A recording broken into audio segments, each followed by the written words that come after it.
Og'ir cho'palama desam ham cho'palaydi ular. Erta tong bilan emas, obeddan keyingi tong bilan.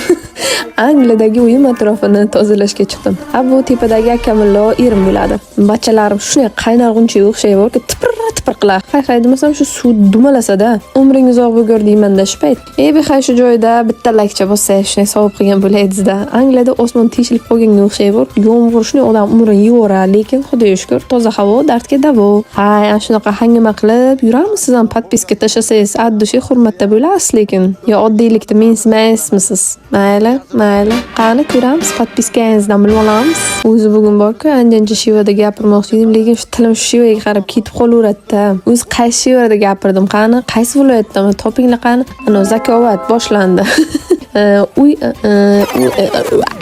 Uy atrofini tozalab farishtalarni kirgizdim. Demak, obuna bo'lib, siz ham sahifamga xush kelibsiz deyishga tayyorman. Endi erizma qilyapti deb tushunmaganlar uchun sevgi izhor qilyapti. Umrim deb desam, alloqchiga chiqaman. Shu yangi kamera olganlar shuni isbotlamoqchilar. iPhone'dan zo'r oladi bu deb.